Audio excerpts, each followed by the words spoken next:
Bonjour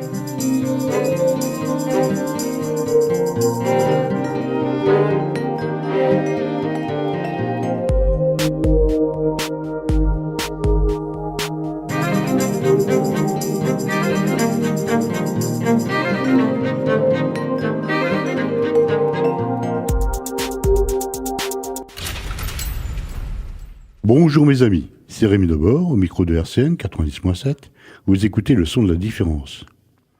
Je suis très heureux de vous retrouver nombreux à l'écoute des Trois Coups, la seule émission qui programme des pièces radiophoniques comme au temps de la TSF. J'aime bien les bistrots. On y fait des rencontres étranges, stupéfiantes. On y entend les plus belles histoires. On y goûte les plus belles philosophies. Et surtout, c'est l'endroit du monde où se côtoient les plus grands chefs d'État. Ceux qui sauveraient le monde, ou au moins le rendraient meilleur, si on avait le courage de leur laisser les rênes des nations. On peut y admirer la clairvoyance et l'instinct de ces génies de la politique, incompris et dédaignés. Ouais, j'aime bien les bistrots, et les gens qui les hantent. Même s'il est de plus en plus rare de pouvoir s'y délecter de la cuvée du président.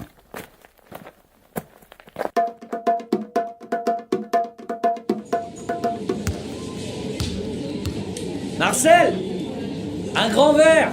Ah bah tiens, v'là le casse-bonbon. Je m'appelle pas Marcel, moi c'est Didier, je te l'ai déjà dit 100 fois. Peut-être bien, mais tous les bistrots devaient s'appeler Marcel.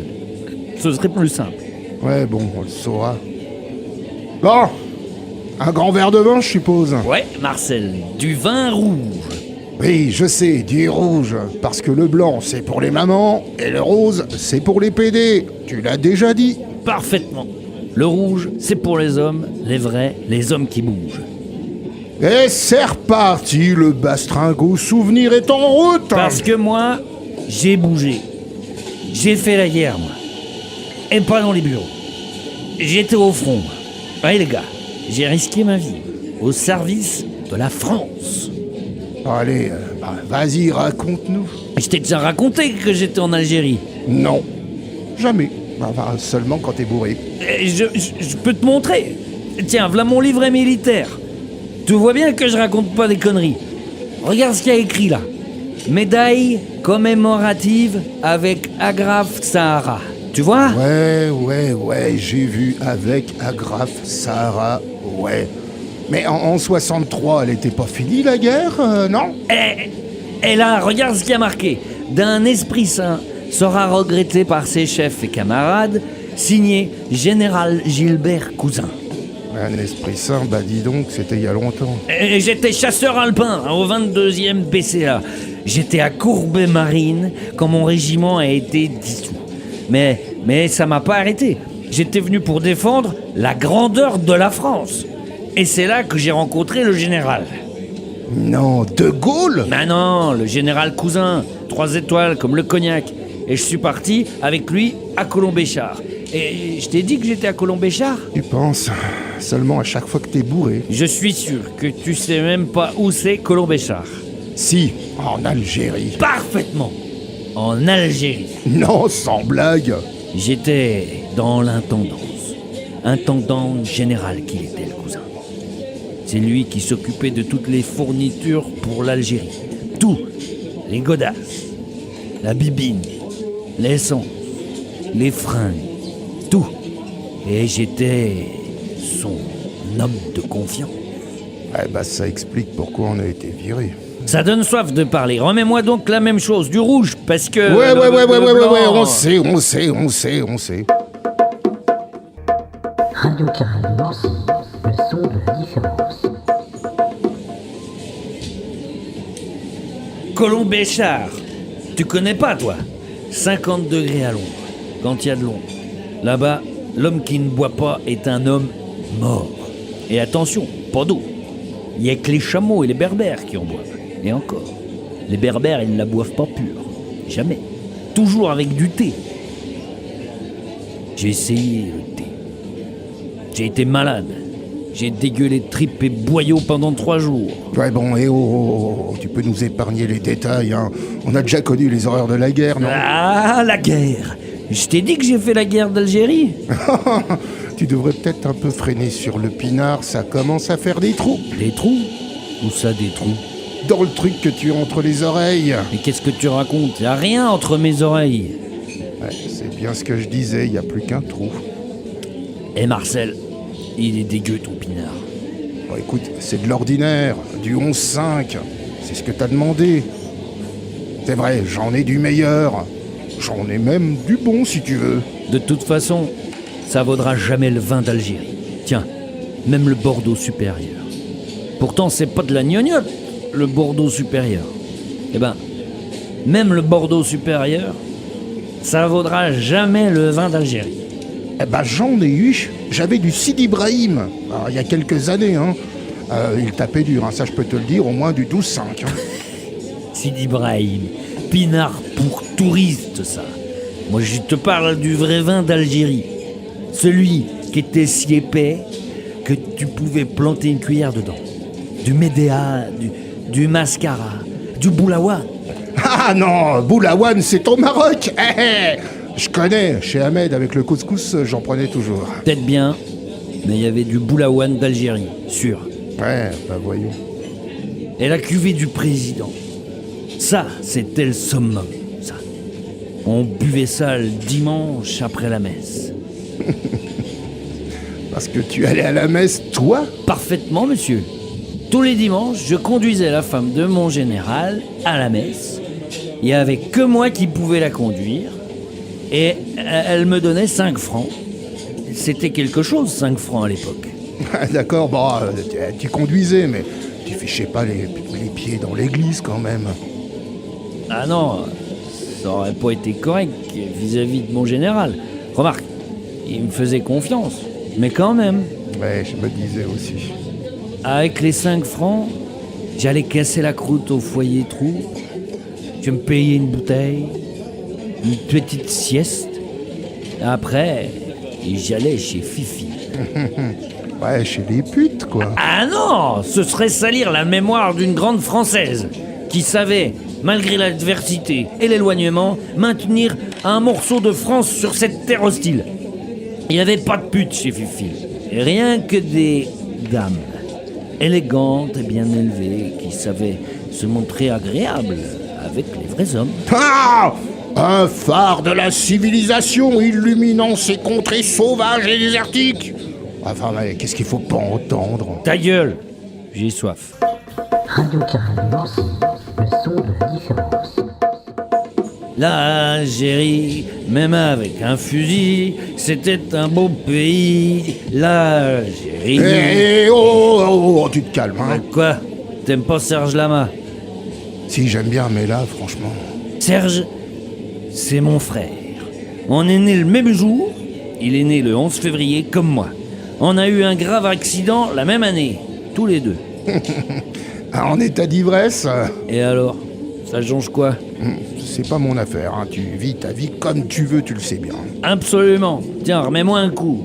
Oh, parce que tu crois pas que t'as ta dose, là, franchement. Quoi? Refus de vente? Mais je vais immédiatement chercher un agent de la force publique.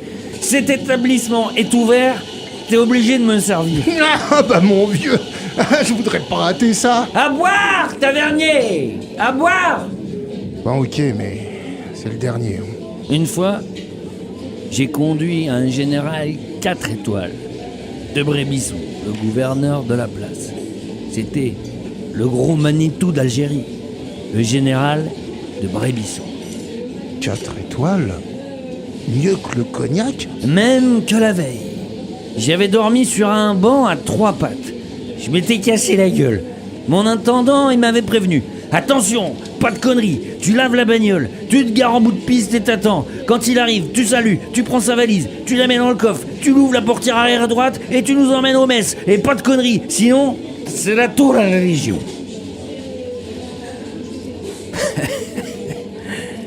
La bagnole était crade et j'avais pas mis les fanions, ni les étoiles. J'avais un putain de mal au crâne. J'ai entendu l'avion arriver. Trompette, salut, retrompette. J'ai entendu le coffre qui s'ouvrait et mes 2 gus qui grimpaient à l'arrière.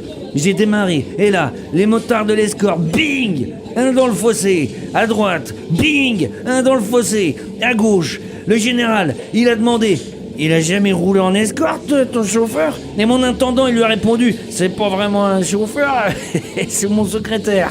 Et t'as fini au gnouf? Non, je leur ai raconté l'histoire du banc à 3 pattes et puis ils ont rigolé. Allez, tiens, c'est pour toi. C'est quoi, cette bouteille? C'est le bonhomme au bout du bar qui te l'offre, lui, là. Qui ça? Le vieux, là-bas? Ouais. Il a dit qu'il faisait partie du FLN pendant la guerre et qu'il aime bien les soldats comme toi. Merci, mon frère. Ça me va droit au cœur. Ben, merde, alors. T'as vu ce que c'est? La cuvée du président. Merci, mon frère. T'es mon crouillard. T'es mon frère. Eh ben, il est barré. Tant pis, on va la boire à sa santé. Non, écoute, tu crois pas que ça serait mieux si tu attendais d'être chez toi pour la déguster tranquillement? Franchement, ce serait dommage de ne pas prendre le temps d'apprécier ce nectar. Ouais. Mais j'ai pas envie d'être chez moi. Chez moi, je suis tout seul. Y a personne chez moi. Y a que moi. Tu sais, je vais te dire un secret. C'est pas parce que j'apprécie particulièrement ton bistrot que je viens chez toi. Remarque, il est bien ton bistrot. Propre, bien tenu, les chiottes impeccables, rien à dire. Ah, merci. Non, c'est normal. Quand ça va mal, je le dis, mais quand ça va bien, je le dis aussi. Bon, où j'en étais, moi? Bah, tu parlais de mon bistrot. Ah ouais. Je te disais que si je viens chez toi, c'est pas pour tes beaux yeux ou pour ton pinard. C'est juste pour la compagnie, tu vois. S'il me restait un copain, un seul, qui voulait bien discuter avec moi, et peut-être boire un petit coup, je serais pas obligé de venir ici. Je resterais tranquillement chez moi à discuter avec mon pote. On se raconterait nos histoires, notre jeunesse, les conneries qu'on aurait faites ensemble. On se rappellerait les copains qu'on avait avant, les bringues, les rigolades. Peut-être même les blessures ou les chagrins, tu vois, Marcel. Ça tient pas à grand chose. Des potes, j'en ai eu, des centaines. J'ai même eu des amis. Enfin, je crois. Et là, je suis tout seul. Alors, qu'est-ce qui me reste? À part discuter avec toi, t'es mon pote, Marcel. Mon seul pote. Et quand même con que tu me supportes pas. Allez, mon vieux, à dormir. Demain, il fera jour. Et je vais pas tarder à fermer. Ouais, t'as raison, mon pote. Tu permets que je t'appelle mon pote? Bof, si ça peut te faire plaisir. Et garde la bouteille. Demain, quand je viendrai, au lieu de ton picrate dégueu, tu me serviras la cuvée du président.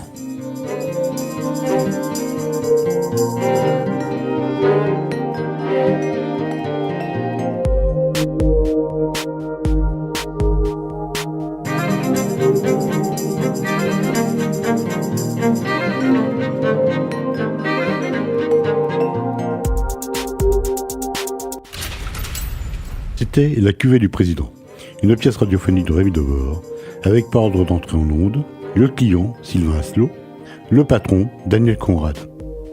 Et je voudrais dire un grand merci à mon ami Dan, un ami de 40 ans, qui m'a forcément inspiré. Le scénario, les dialogues et les musiques additionnelles étaient de votre serviteur. Bruitage, mixage et mise en boîte, Lucas Chindamo. C'est une coproduction RCN et une réédition. Et voilà, c'est fini pour aujourd'hui. Vous pouvez retourner au boulot, ou rallumer la télé, ou lire et réécouter les pièces précédentes dans le recueil de la saison 1, que vous pouvez commander sur le site de Nerea Édition, www.nerea.com. D'ici quelques jours, vous pourrez retrouver cette émission sur notre site, www.rcn-radio.org, ou celui de Nerea. Je vous souhaite une bonne fin d'après-midi, et je vous donne rendez-vous le 24 avril, même heure, même onde, pour une nouvelle édition des 3 coups. Au revoir.